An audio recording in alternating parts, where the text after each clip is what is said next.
The folding chairs at Fort Hood squeaked like old hinges every time someone shifted their weight. I sat 3 rows from the back, close enough to see, but far enough to disappear if I needed to. The Texas heat pressed through the ceremony hall's industrial air conditioning, making everyone's dress uniforms stick just a little too close to skin. My brother Caleb stood at attention near the podium, his dress blues crisp as fresh paper. The American flag hung motionless behind him, and somewhere in the distance a bugle played taps for another ceremony. This was his moment, his deployment to Iraq, his chance to finally prove what the Price family name meant to the Army. I smoothed my gray blouse and checked my watch. 2 more hours, maybe 3 if they dragged out the speeches. I could sit through this. I could smile when expected, clap when prompted, and drive home without anyone noticing I'd been here at all. That's how it was supposed to go. Caleb's commanding officer, Lieutenant Colonel Martinez, worked his way through the crowd after the formal presentations. He shook hands with parents, posed for photos, thanked spouses for their service. Standard ceremony protocol. I watched him move closer to our section, his eyes scanning faces with practiced military politeness. Then he stopped. His gaze locked on mine. His expression shifted from polite recognition to something sharper. He stepped closer, squinting like he was trying to solve a puzzle. "Wait," he said, his voice cutting through the ambient chatter. "You're Price, Jenna Price." The conversations around us died. Every head in our section turned. My mother's water bottle slipped from her hands and hit the concrete floor with a hollow pop. The sound echoed like a gunshot in the sudden silence. My father's shoulders went rigid. He didn't turn around, but I saw his jaw clench from behind. Caleb's eyes found mine across the room, and for the first time in 5 years, he looked directly at me. Not through me, not past me, at me. Lieutenant Colonel Martinez straightened to attention. "Ma'am, I had no idea you'd be here. Your report on civilian engagement protocols from the Kandahar operation changed how we conduct urban sweeps. That was exceptional work." The words hung in the air like smoke from a controlled burn. My mother started crying. Not the gentle tears of a proud military mom, but the raw, guilty sobs of someone who just realized they'd been wrong about something fundamental. My father slowly lowered his head until his chin nearly touched his chest. I stood and offered a small nod to Lieutenant Colonel Martinez. "Thank you, sir." That's all I said. That's all I needed to say. My name is Jenna Lee Price, middle child of the Price family, daughter of a Navy man's sister to a rising star in the Army. For 5 years they told everyone I got kicked out of the military, that I couldn't handle the pressure, that I quit when things got tough. I wasn't kicked out. I walked away. Not from duty, from corruption, and they never forgave me for that. Maybe this sounds familiar to you. Maybe you've sat in a room full of people who were supposed to love you, watching them believe a lie because it was easier than believing the truth. Maybe you've been erased from your own story while someone else got to write the ending. If that's you, then you understand why I'm telling this story. Sometimes the truth has its own timeline. Sometimes it waits years to speak. But when it finally does, it doesn't whisper. It commands the room. I grew up in Killeen, Texas, where the sound of artillery practice was our morning alarm clock, and the sight of camouflaged Humvees rolling down Main Street was as normal as school buses. Our house sat directly across from the Fort Hood training grounds, close enough that we could see the obstacle courses from our kitchen window and hear drill sergeants barking orders during our family dinners. My father, Roger Price, had served 22 years as a Navy electronics technician before retiring to become what he called a civilian liaison for veteran affairs in Killeen. What that really meant was he spent his days helping former service members navigate disability claims and his evenings holding court at the VFW, telling stories that always ended with someone learning respect the hard way. Roger Price was the kind of man who ironed his jeans and polished his civilian shoes every Sunday. He kept his hair military short decades after his discharge and still called everyone son or ma'am, depending on their apparent age and gender. Our neighbors knew him as the guy who organized the Memorial Day parade and made sure every veteran's grave in Killeen Cemetery had a fresh flag twice a year. He never talked about what he'd actually done in the Navy. When pressed, he'd say something vague about keeping the electronics running and change the subject to whoever was asking's own service record. But I knew he'd been stationed on a destroyer during the Gulf War, and I knew he'd received a commendation for something he'd never explain. My mother, Patricia, had never served, but she'd been a Navy wife long enough to learn the unspoken codes. She ran our household like a supply sergeant runs inventory, everything in its place. Every schedule followed to the minute, every family member accountable for their assigned duties. Her motto, repeated so often it might as well have been painted on our living room wall, was simple: don't bring shame to the name. The name, in our case, carried weight in Killeen. 3 generations of military service, a wall full of certificates and photos, and a reputation for producing what people called good soldiers. Not heroes necessarily, but reliable people who followed orders and came home with their records clean. Caleb understood this from birth. He was 18 months younger than me, but somehow always seemed older, more certain about his place in the world.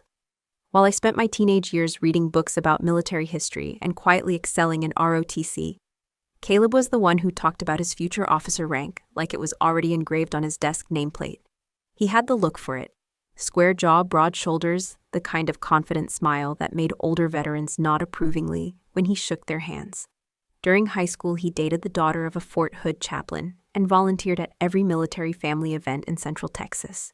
People would see him in his ROTC uniform and say things like, "That boy's going places," or "He's got leadership written all over him." I was different, quieter. I earned the same grades, completed the same physical training, and knew just as much about military protocol and history. But where Caleb commanded attention, I observed it. Where he spoke up in group discussions, I listened and took notes. I was serious, competent, and completely forgettable. This suited everyone just fine. When I graduated from Texas A&M with a degree in international relations and a commission through ROTC, the family celebration lasted exactly 1 evening. Photos were taken, a modest dinner was shared, and by the next morning, the conversation had shifted to Caleb's upcoming sophomore year and his summer internship with a defense contractor. My commission wasn't ignored exactly. It just wasn't the main event. In our house, achievement was measured not by personal accomplishment, but by how much attention it brought to the family name. A promotion that came with a ceremony was worth more than a promotion that came with a memo. A medal that could be displayed was worth more than a commendation that stayed in a file. Recognition mattered more than the work that earned it. This was never stated directly. It didn't need to be. It was woven into every family dinner conversation, every phone call to relatives, every interaction with our neighbors.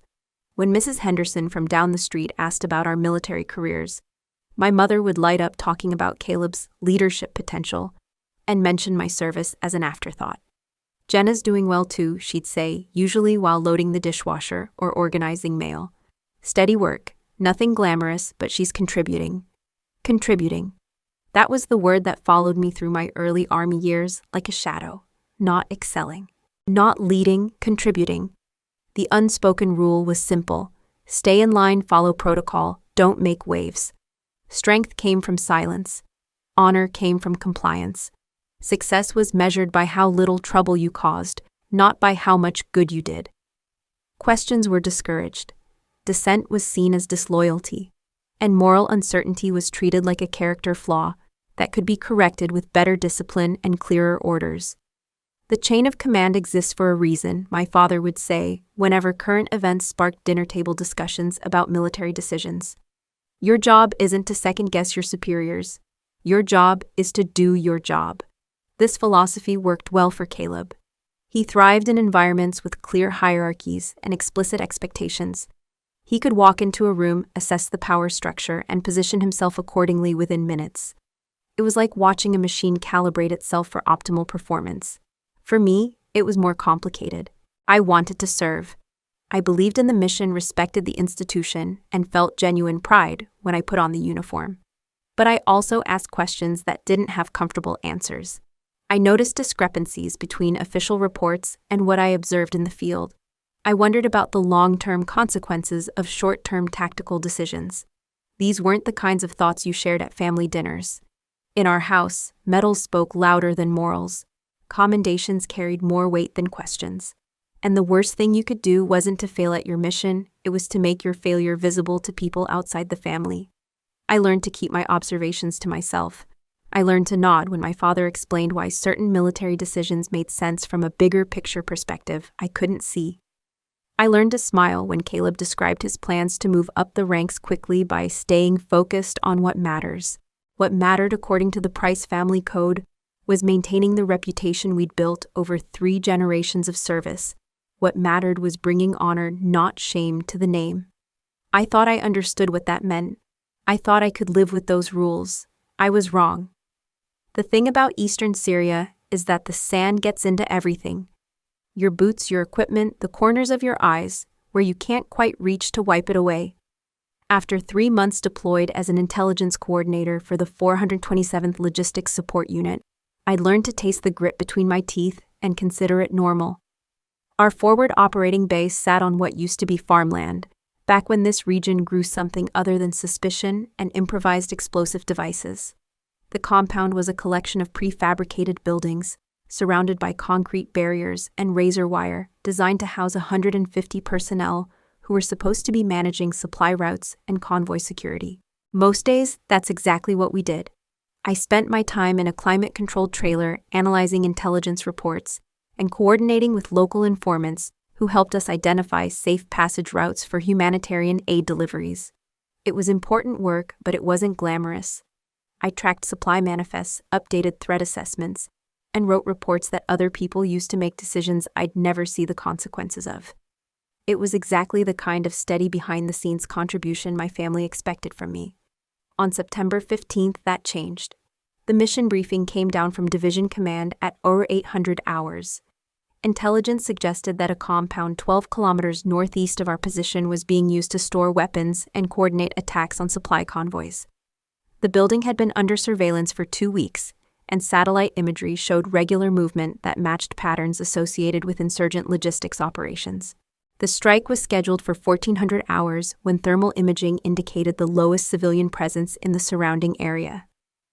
2 precision missiles in and out, minimal collateral damage expected. I wasn't part of the strike team. My job was to monitor communications intercepts and provide real-time intelligence updates if the situation changed. Standard protocol for operations like this. I watched the feeds from my workstation as the missiles found their target. 2 clean hits building neutralized mission parameters met. The official after-action report would note successful destruction of enemy logistics hub, with no friendly casualties and minimal infrastructure damage to surrounding area. That should have been the end of it. But something felt wrong about the radio chatter I'd been monitoring in the hours before the strike. The local frequency had been unusually quiet, which sometimes meant civilians had been warned to stay away. But other times, it meant they'd been told to shelter in place. 3 days later, I was reviewing archived drone footage for a separate operation when I found it. The timestamp showed 13:47 hours on September 15th, 13 minutes before the missiles hit their target. The feed was crystal clear: 4 children running across the courtyard of the compound chasing what looked like a soccer ball. A man in civilian clothes, no tactical gear, no visible weapons, came out of the building and called them inside. At 1400 hours, the building disappeared in a cloud of smoke and debris.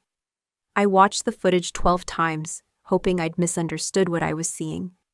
Maybe the timestamp was wrong. Maybe the coordinates were different. Maybe there was some explanation that would make the knot in my stomach untangle itself. There wasn't. I pulled the medical reports from the local civilian authorities. 5 casualties, 4 children between the ages of 6 and 12 and 1 adult male, identified as a doctor who'd been treating patients in what turned out to be a makeshift clinic, not a weapons depot. The official intelligence assessment had been wrong. The building wasn't storing weapons. It was providing medical care to a population that had nowhere else to go. I followed protocol. I documented my findings, cross-referenced the drone footage with the original intelligence reports, and submitted everything through official channels to my immediate supervisor, Major Davidson. He listened to my presentation without interrupting, reviewed the footage, and asked a single question. "What do you want me to do with this, Price?" "I want to file a corrected after-action report," I said. "And I think we need to review our intelligence gathering process to make sure this doesn't happen again." Major Davidson stared at me for a long moment. Then he closed the file folder and handed it back to me. "The mission accomplished its objectives," he said. "Intelligence indicated a legitimate military target. The strike was conducted according to approved parameters. End of story. But sir, the drone footage clearly shows..." shows that intelligence gathering in an active combat zone is imperfect, he interrupted. Which everyone already knows. Filing an amended report 3 days after the fact doesn't bring those people back price. It just creates problems for people who were doing their jobs with the information they had. I tried again the next day this time, going directly to Lieutenant Colonel Henderson, our unit commander. I presented the same evidence, made the same case, and asked for the same corrected documentation. Lieutenant Colonel Henderson was more direct than Major Davidson. Soldier. He said, your job is intelligence coordination, not policy review. You've identified a discrepancy between initial assessment and observed outcomes. That information has been noted and will be factored into future operational planning. Consider the matter closed. But I couldn't consider it closed. Because closing it meant pretending those 5 people hadn't died because of our mistake. It meant filing away the truth because acknowledging it would be inconvenient. I made one more attempt submitting my findings directly to the Division Inspector General's office through the official whistleblower reporting channel. 2 weeks later, I was reassigned to administrative duties, pending a routine review of operational performance. The whispers started immediately. Nothing official, nothing documented, just the kind of quiet character assassination that happens when someone becomes inconvenient. I was emotional. I was overthinking things. I was not team material. Major Davidson, who'd once praised my analytical skills in my performance reviews, now seemed to find problems with everything I produced. My reports were incomplete. My assessments were unnecessarily detailed. My communication style was not suitable for operational environments. After 6 weeks of administrative limbo, Lieutenant Colonel Henderson called me into his office for what he described as a career counseling session.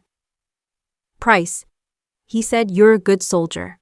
You do quality work and your technical skills are solid. But you've demonstrated some concerning judgment issues regarding chain of command and operational priorities. He slid a folder across his desk toward me. You have 2 options. You can sign a voluntary resignation with an honorable discharge effective immediately. Your service record will reflect completion of deployment obligations and satisfactory performance of duties. Clean record, full benefits, no problems. He paused and opened a second folder. Or you can request a formal review of your performance concerns through military justice channels. That process typically takes 6 to 12 months, during which you'll remain on administrative duty, while investigators examine every decision you've made since commissioning. No guarantee of outcome, and the review itself becomes part of your permanent record regardless of findings. I stared at the resignation papers, standard forms cleanly typed requiring only my signature and date. How long do I have to decide end of business today? I thought about my father's advice about chain of command. I thought about my mother's motto about not bringing shame to the name. I thought about Caleb and his plans to move up the ranks by staying focused on what mattered. I thought about 4 children chasing a soccer ball across a courtyard. I signed the resignation. I wasn't dismissed. I wasn't kicked out. I walked away because I thought the truth mattered more than my career. I was wrong about a lot of things, but I wasn't wrong about that. I flew into Austin on a Tuesday afternoon in October when the Texas heat had finally broken and the leaves were just starting to think about changing colors.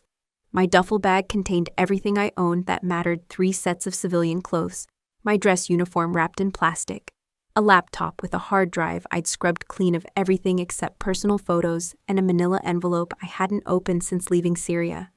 The envelope contained a copy of my original incident report about the drone footage, complete with timestamps, coordinate references, and my handwritten analysis of the intelligence failure. I'd made the copy before submitting the official version, some instinct telling me I might need proof of what I'd actually written versus what might be remembered later. Nobody met me at the airport. When I called home from baggage claim, my mother answered on the 4th ring, her voice bright with the artificial cheerfulness she used when neighbors were listening. "Oh, Jenna, wonderful, you're back safe. Your father's at the hardware store, and Caleb's at the base for some kind of training exercise. We're so glad you're home." She didn't ask about my early return. She didn't ask about my discharge. She didn't ask why I'd given them less than 24 hours notice about my flight. The narrative had already been written, and I wasn't consulted about the plot. By the time I reached Killeen, the story was simple. Jenna Price wasn't cut out for military life. The deployment had been harder than expected. She'd struggled with the stress and decided the Army wasn't the right fit. Better to realize it early and move on to something more suitable for her temperament. It was a kind story the way they told it. Sympathetic even. Nobody used words like failure or quit. They talked about different paths and finding your calling, and not everyone is meant for military service. Caleb, who'd been promoted to first lieutenant while I was overseas, embraced this version with particular enthusiasm. When we ran into his former ROTC classmates at the grocery store, he'd introduce me as my sister who tried the army for a while but decided to explore other options. The word tried was always emphasized just enough to make it clear that the trying hadn't been successful. Within 6 months, I'd been quietly erased from the family's military narrative. When my father spoke at Veterans Day events, he talked about his Navy service and Caleb's promising Army career. When my mother sent Christmas cards to relatives, the family updates focused on Caleb's promotions and assignments, with a brief mention that I was doing well and figuring out her next steps.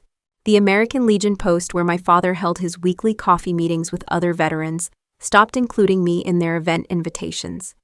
The annual military family barbecue that had been a staple of my childhood continued without me. When I asked my mother about it, she said, "Oh, that's really more for active duty families and retirees. You understand." I understood perfectly. The most efficient erasure was photographic. Family pictures that had once included me were quietly replaced with versions where I'd been cropped out to balance the composition.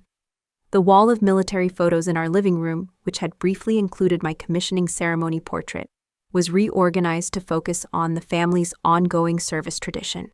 My picture wasn't thrown away. It was simply relocated to a less prominent spot in my mother's bedroom, where visitors wouldn't notice its absence from the main display. At family gatherings, the exclusion was more subtle, but just as complete. During my cousin Marcus's graduation party, I found myself standing alone by the dessert table while everyone else clustered around Caleb, who was describing his latest field exercise in language that made convoy security sound like a special operations mission.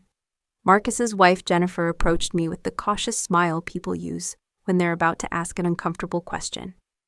"So Jenna," she said, glancing around to make sure no one else was listening, "Caleb mentioned you had some kind of breakdown overseas. That must have been really difficult." I looked at her for a moment, considering my options. I could correct the record. I could explain what had actually happened. I could defend myself against an accusation that had never been made directly, but had somehow become accepted family history. Instead, I said, "It was a challenging time." Jennifer nodded sympathetically. "Well, at least you're home safe. That's what matters." I didn't correct her because I'd learned something important in those first months back in Killeen. The truth isn't always welcome, even when people ask for it. Sometimes, especially when people ask for it. The story they'd created was comfortable. It explained my early return without raising questions about military decision-making or command accountability. It preserved the family's reputation while acknowledging that not everyone could meet the standards that Roger, Patricia, and Caleb Price had set. It was a story that worked for everyone except me. But I kept the envelope, the original incident report with my signature and the timestamp from that September day when I thought documenting the truth would matter. I kept it in my desk drawer, sealed and untouched, like evidence in a case that might someday go to trial. I wasn't planning to use it. I wasn't plotting some future vindication or dramatic revelation. I just needed to know that somewhere in black ink on white paper, the real story still existed, even if I was the only one who remembered where to find it. The email arrived on a Thursday morning in March, 5 years after I'd signed those resignation papers in Syria. I was sitting in my apartment kitchen drinking coffee that had gone cold while I reviewed technical documentation for my job as a defense contractor's systems analyst. It was steady work, quiet work, the kind of behind-the-scenes contribution that paid well and required no explanations about my military background. The subject line was simple: Caleb's deployment ceremony. I almost deleted it without reading it. My relationship with family emails had become complicated. Birthday reminders that arrived 2 days late. Holiday invitations extended with the tone of obligation rather than affection. Updates about Caleb's career milestones that read like press releases from someone else's life. But something made me click open this one. Jenna. It began because my mother had never been one for unnecessary warmth in written communication. Caleb is deploying to Iraq next month. There's a small ceremony at Fort Hood on the 18th at 1400 hours. Family members are invited to attend. Please don't cause a scene. Patricia. I read it 3 times, looking for something that wasn't there. No, we'd love to see you. No, it would mean a lot to Caleb.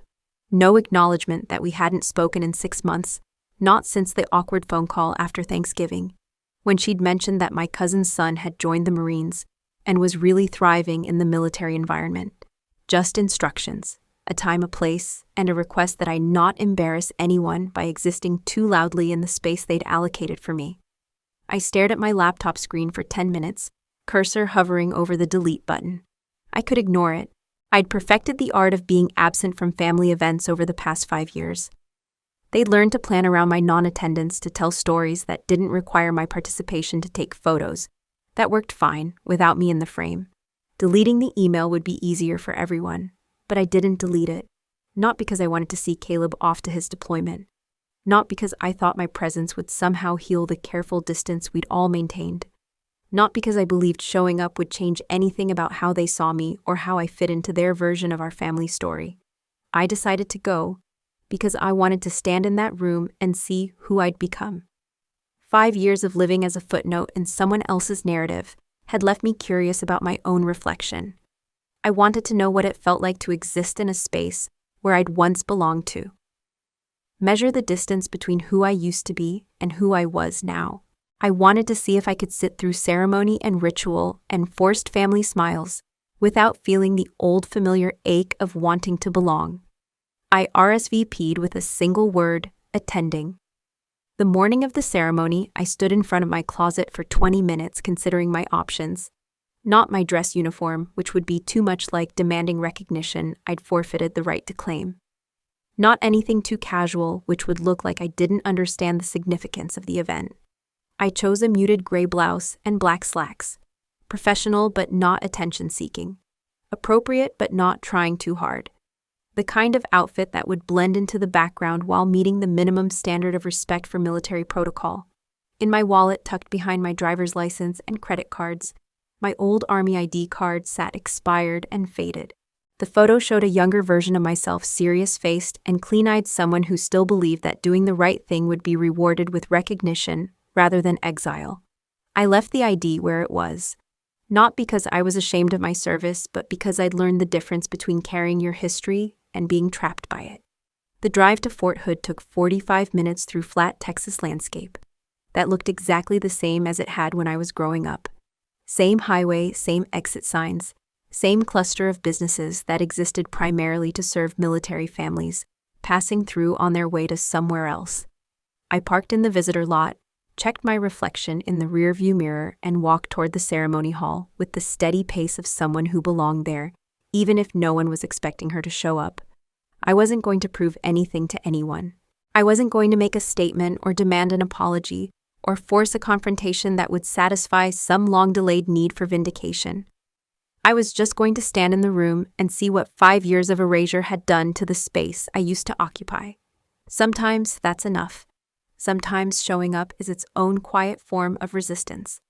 The ceremony hall buzzed with the controlled energy of a military event in progress. Folding chairs arranged in precise rows. American flag positioned at regulation distance from the podium, and the kind of patriotic background music that manages to be both stirring and forgettable. Officers in dress blues exchanged handshakes and salutes, while family members checked their phones and adjusted their posture for photos that would commemorate this moment forever. I found my assigned seat in the last row, the section marked with a small placard reading, Family Overflow. Not family seating or reserved for families, but overflow as if my presence was an administrative afterthought that needed to be accommodated somewhere beyond the main event. The woman next to me, wearing a gold star pin and clutching a tissue, smiled politely before returning her attention to the program. Her son was deploying with Caleb's unit. She explained quietly her first deployment, and she was trying not to cry before the ceremony even started. I nodded and settled into my chair, scanning the room for familiar faces. My parents sat in the third row, my father's back, ramrod straight, my mother's hands folded carefully in her lap. They didn't turn around to look for me, didn't wave or acknowledge my presence in any way. As far as the choreography of this event was concerned, I was invisible. The formal program began with the usual sequence presentation of colors invocation remarks from the unit commander. I listened with the half attention of someone who'd attended dozens of similar ceremonies, my focus drifting between the speakers and the subtle family dynamics playing out in the audience around me. Then Caleb stepped to the podium. He looked every inch the confident officer our father had always believed he'd become. Uniform pressed to perfection ribbons, arranged in regulation order posture that conveyed both humility and authority. When he spoke, his voice carried the practiced cadence of someone who'd rehearsed these remarks, but wanted them to sound spontaneous. Deployment is more than a mission, he began. It's a test of everything we've learned about service, sacrifice, and commitment. It's about proving that the trust placed in us by our families, our communities, and our country is justified. Polite applause rippled through the audience. I kept my hands still in my lap. Over the years, I've learned valuable lessons about leadership from many sources. Caleb continued, his eyes scanning the audience with practiced confidence. From mentors who showed me the importance of steady decision-making under pressure, from fellow officers who demonstrated courage in difficult circumstances, and perhaps most importantly, from those who stayed the course when things got tough, not those who walked away when the mission became challenging.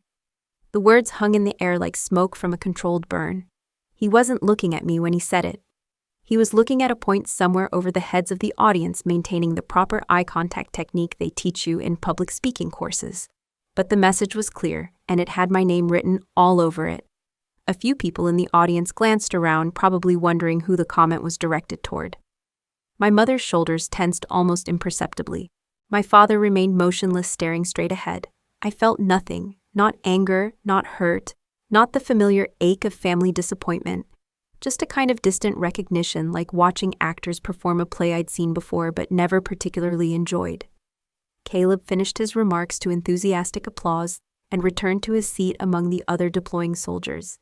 The unit commander stepped back to the podium for closing remarks, and I was already calculating how long I'd need to stay before I could politely excuse myself and drive home. That's when Lieutenant Colonel Martinez began working his way through the audience.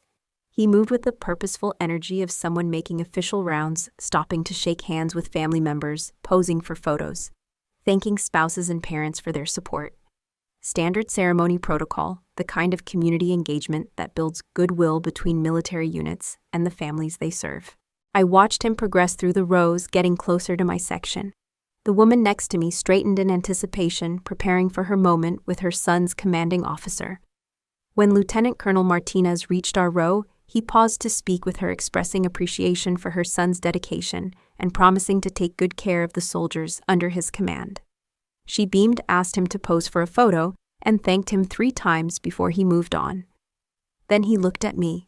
Not the polite professional glance of an officer acknowledging a family member, but something sharper. His expression shifted from ceremonial pleasantness to focused attention, like someone trying to solve a puzzle that had just presented itself. He stared for a moment, his brow furrowing slightly. Then his face lit up with unmistakable recognition. "Wait," he said, his voice cutting through the ambient conversation around us. "You're Jenna Price from Delta Echo 6. The conversations in our section stopped. Heads turned. The woman next to me looked between us with curiosity. Lieutenant Colonel Martinez straightened to attention. "Ma'am, I had no idea you'd be here. I read your ethics review from the Syria debrief when I was preparing for my current assignment. That report changed my entire approach to civilian engagement protocols. You did the right thing. Hell, that analysis should be required reading for every field commander." The silence spread outward like ripples from a stone dropped in still water. The conversations that had been humming throughout the ceremony died away. Officers and family members alike turned to see what was happening in the overflow seating. I could feel my parents' presence in the 3rd row like a physical weight. I could sense Caleb's attention from the front of the room, though I didn't turn to look at him. Lieutenant Colonel Martinez was still standing at attention, waiting for my response. I stood up slowly, meeting his eyes with the steady gaze I'd learned during my own years in uniform. "Thank you, sir," I said quietly. That was all. No explanation, no elaboration, no attempt to capitalize on the moment, or use it to settle scores with family members who'd spent 5 years rewriting my story. I nodded once and sat back down. Lieutenant Colonel Martinez smiled, shook my hand, and moved on to the next row of families. But the silence in the room lasted longer than it should have. And when conversations finally resumed, they carried a different energy, as if everyone was recalibrating something they thought they'd understood about the ceremony they were attending. I kept my eyes forward, my expression neutral, my hands folded in my lap. Sometimes the truth speaks for itself. Sometimes it doesn't need your permission or your amplification. Sometimes it just needs to be recognized by someone who knows what they're looking at. The reception following the ceremony was held in the adjacent community center, where folding tables covered in patriotic tablecloths displayed coffee urns, sheet cake, and the kind of institutional cookies that taste like cardboard shaped into familiar forms. Families clustered around their deploying soldiers, taking final photos and making promises about care packages and frequent emails. I lingered near the refreshment table, holding a cup of coffee I didn't want, and watching my family navigate the social dynamics of the event. My father moved through the crowd with his usual veteran-to-veteran confidence, shaking hands with other military fathers and discussing deployment logistics, with the authority of someone who'd been through this process before. My mother stood beside him, smiling at the right moments and nodding when spouses shared their anxieties about the upcoming separation. But her eyes kept finding me across the room, and when they did, her expression cracked just enough to show something raw, underneath the practiced composure. She approached me as I was considering whether I'd stayed long enough to fulfill my social obligations. "Jenna," she said, quietly, her voice lacking its usual crisp efficiency. "That officer, what he said about your report." I waited for her to finish the sentence, but she seemed unable to find the words. Her eyes were bright with unshed tears, and for the first time in 5 years she looked at me like she was seeing someone she didn't recognize. "I didn't know," she said finally, "about what really happened, about why you—" "I know," I said. It wasn't something I could explain. She nodded, though I wasn't sure she understood what she was nodding about. A tear slipped down her cheek, and she wiped it away quickly, glancing around to make sure no one was watching her lose composure at her son's deployment ceremony. "I'm sorry," she whispered. It wasn't a complete apology.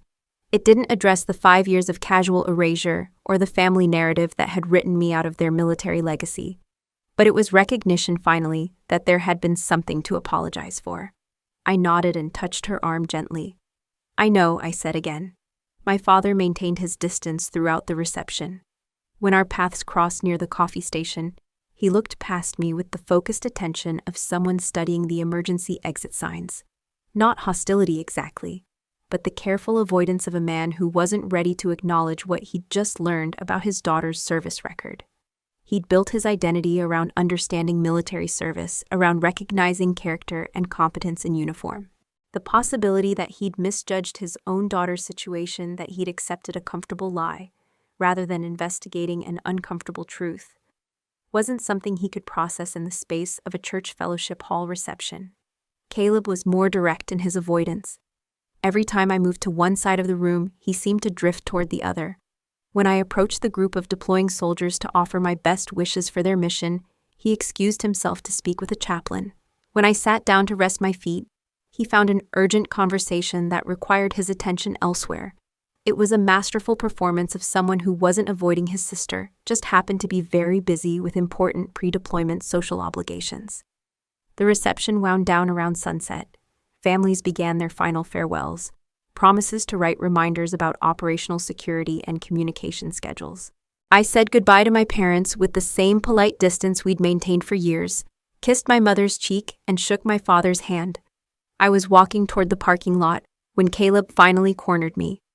"We need to talk," he said, appearing beside my car as I was searching for my keys. I unlocked the door and leaned against it, giving him my full attention. "You embarrassed us in there," he said, his voice low but intense. "Whatever happened overseas, whatever your version of the story is, you didn't need to make it public. You could have handled it quietly." I looked at him for a long moment. This was the brother who'd shared a bedroom wall with me for 18 years, who'd taught me how to throw a proper punch and helped me with calculus homework. The same brother who'd just spent 5 years allowing people to believe I'd failed at something I'd actually sacrificed my career to do correctly. "I did handle it quietly," I said finally. That's why it took 5 years for anyone to notice. Caleb's mouth opened, then closed. He'd prepared for defensiveness, maybe anger, possibly even an apology. He hadn't prepared for simple truth delivered, without emotional charge. That's not what I meant, he said. I know what you meant, I replied. You meant I should have stayed invisible, like I have been, like you all needed me to be. I got in my car and started the engine. Caleb stood in the parking lot, watching me pull away with the expression of someone who'd just realized he'd been fighting the wrong battle for a very long time. The drive home was quiet. No music, no phone calls, just 45 minutes of Texas highway and the sound of my own breathing. Truth I'd learned doesn't always feel like victory. Sometimes it just feels like exhaustion, finally able to rest. 3 days after the ceremony, I was grading technical assessments for a cybersecurity training program when someone knocked on my apartment door. Not the brief, polite rap of a delivery driver, or the enthusiastic pounding of a neighbor with a package misdelivery, but the measured, deliberate knock of someone who'd been standing outside for several minutes, working up the courage to announce their presence. I looked through the peephole and saw my father standing in the hallway, holding a brown manila envelope against his chest, like armor. Roger Price had never visited my apartment. In the 5 years since I'd moved out of the family house, our interactions had been limited to holiday dinners, chance encounters at the grocery store, and the occasional phone call about practical matters like insurance paperwork or tax documents. He'd helped me move my furniture into this place, but that had been a logistical transaction, not a social visit. I opened the door and stepped aside to let him in. Dad. Jenna. He stood just inside the doorway, scanning my living space with the careful attention of someone conducting reconnaissance. My apartment was small, but organized a couch that doubled as a home office bookshelves, lined with technical manuals and military histories. A kitchen table that served as my primary workspace. Clean, functional, anonymous enough that it could belong to any single professional in their early 30s. The only personal touches were subtle: a small American flag on the bookshelf, a framed photo of my ROTC commissioning ceremony, and barely visible on my desk, the corner of a manila envelope that contained papers I'd never quite been able to throw away. My father noticed the envelope immediately. His eyes lingered on it for a moment before returning to my face. "Can I sit down?" he asked. I gestured toward the couch and took the chair across from him. He placed his envelope on the coffee table between us, but didn't open it immediately. "I've been doing some research," he said finally. After what happened at the ceremony, I wanted to understand what that officer was talking about. "About your report, your ethics review." I waited. This was his conversation to have. "I still have contacts at division level," he continued. "People who remember me from my Navy days, who trust me enough to share information that isn't exactly public record." He opened the envelope and withdrew a stack of papers. I recognized the format immediately: my original incident report from Syria, printed on official letterhead, complete with classification markings and distribution lists. But this copy was different from the one I kept in my desk drawer. This version was covered in yellow highlighter marks and handwritten notes in my father's careful script. "Your commanding officer, Lieutenant Colonel Henderson," my father said, pointing to a name on the distribution list. "Retired 2 years ago under circumstances that weren't entirely voluntary. Seems there was a pattern of questionable decisions regarding civilian casualty reporting. Your case wasn't the only one." He flipped to the next page, which showed a timeline he'd constructed in his own handwriting. "Major Davidson, your immediate supervisor, reprimanded 18 months after your discharge for failing to properly investigate intelligence discrepancies. The reprimand specifically mentions his handling of subordinate concerns about operational accuracy." I listened without comment, watching my father piece together a puzzle he should have solved 5 years earlier. "The Division Inspector General's office at Bucor," he continued, "issued new protocols for civilian casualty reporting 6 months after your departure. The protocols were based on recommendations from something called the Price Review, which I'm assuming refers to your original findings." He set the papers down and looked at me directly. "Is this why you left?" The question hung in the air between us like a bridge I wasn't sure I wanted to cross. I could say yes and let him carry the guilt of not understanding my sacrifice. I could confirm his growing suspicion that I'd been right all along, that I'd chosen principle over career advancement, that the family had misjudged everything about my character and my service. But that wasn't the whole truth. No, I said quietly. I left because you all believed I was wrong just because it was easier than believing I was right. My father's face went very still. He didn't argue or defend himself, didn't offer explanations about military culture or family expectations or the reasonable assumptions anyone would have made given the limited information they'd been provided. He just absorbed the weight of what I'd said. I could have investigated, he said, finally. I could have asked questions, made some calls. I had the contacts, the credibility. People would have talked to me. Yes, I agreed. You could have. I chose not to because... He paused, searching for words that would accurately describe his own motivations. Because the story we were told made sense. It fit what we expected. And questioning it would have been complicated. Yes, I said again. It would have been. We sat in silence for several minutes. My father stared at the papers spread across my coffee table, occasionally picking up a page to reread a section he'd highlighted. I watched him process the gap between the daughter he'd thought he knew and the soldier whose service record he was discovering for the first time. I'm not asking you to forgive us, he said eventually. I don't think we've earned that. But I want you to know that I understand now. What you did, what it cost you, what it should have meant to us. I nodded. Not acceptance, not absolution, but acknowledgement that he'd finally seen what had been in front of him all along. The report I kept, I said, gesturing toward my desk. It's not because I was planning to use it someday. It's because I needed proof that I hadn't imagined the whole thing, that there was a version of the truth that existed independent of what people chose to believe about it. My father gathered his papers and stood up slowly. At the door, he paused with his hand on the knob. For what it's worth, he said, I'm proud of you. Not because of what people are saying now, but because of what you did when no one was watching. After he left, I sat at my desk and opened my own envelope. The papers inside looked exactly the same as they had 5 years earlier, but something about their weight had changed. Truth doesn't need validation to exist, but recognition, when it finally comes, can make the carrying of it feel less solitary. 8 months later, I received an email from the Fort Hood Professional Development Center with a subject line that made me read it twice. Guest speaker request. Leadership Ethics in Complex Operations. The invitation came from Lieutenant Colonel Martinez, who explained that the base was launching a new curriculum for mid-level officers, focused on ethical decision-making in ambiguous situations. They wanted someone who could speak from experience about the practical challenges of maintaining moral clarity when institutional pressures suggested otherwise. Your Syria analysis has become required reading in our program, he wrote. We'd be honored to have you share your insights with the next generation of field commanders. I accepted immediately. Standing in front of the classroom 3 weeks later felt like stepping back into a previous version of myself, but with better perspective.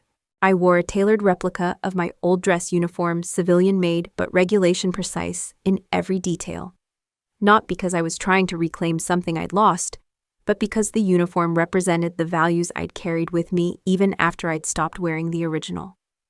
The audience was 43 officers, mostly captains and majors with deployment experience, and the kind of sharp attention that comes from knowing the material isn't theoretical.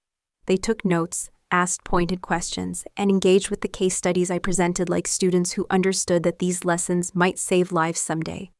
In the front row, wearing civilian clothes and a visitor's badge, sat Caleb. I'd known he was on leave. My mother had mentioned it during one of our increasingly frequent phone calls, explaining that he had a 2-week break between assignments and was spending most of it catching up on professional development activities. She hadn't mentioned that he'd requested permission to audit my presentation.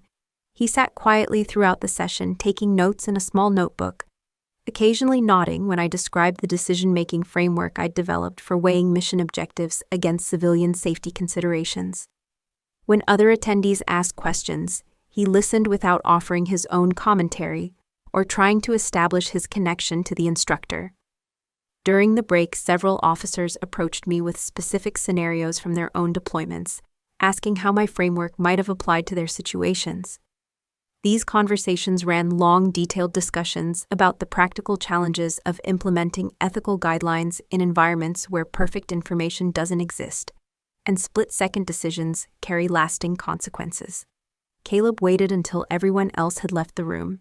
He approached the podium where I was packing my materials and handed me a simple card. White cardstock, no decoration, with a message written in his careful handwriting. "You didn't quit," it read. "You refused to lie. I get that now." He signed it simply, "Your brother Caleb." I looked up from the card to find him watching me with an expression I hadn't seen since we were children. Not the competitive assessment of a rival sibling or the careful politeness of family obligation, but something closer to respect. "Thank you for this," he said, gesturing toward the classroom. "For what you taught them today. For what you taught me." "You didn't have to come," I said. "Yes, I did." He paused, choosing his words carefully. "I spent 5 years believing that staying in line was the same thing as serving with honor. Today I learned the difference." I slipped the card into my folder alongside my teaching materials. "How's the deployment prep going?" "Different this time," he said. "I've been asking different questions, making sure I understand what I'm being asked to do, not just how to do it efficiently." We walked out of the building together, two siblings who'd finally found a way to respect each other's choices without needing to share the same path. The afternoon sun was warm on my face as I loaded my car. In a few hours, I'd drive back to my apartment and return to my civilian life. But something had shifted, not just in my relationship with my family, but in my understanding of what service means. Sometimes you serve by staying, sometimes you serve by walking away. Sometimes the most important thing you can do is teach others how to tell the difference. If you've ever been erased for telling the truth, if you've ever stood alone because silence felt like betrayal, then this story is for you. Maybe you've sat in a room full of people who were supposed to support you, watching them choose a comfortable lie over an inconvenient truth. Maybe you've been written out of your own narrative because the real version didn't fit the story someone else needed to tell. Maybe you've carried evidence in a sealed envelope, not because you planned to use it, but because you needed proof that your version of events actually existed. I want you to know that your silence doesn't make you weak. Your refusal to compromise your principles doesn't make you difficult. And walking away from something that's destroying your integrity doesn't make you a quitter. It makes you someone who understands the difference between serving an institution and serving the values that institution is supposed to represent. Drop a comment if you're listening.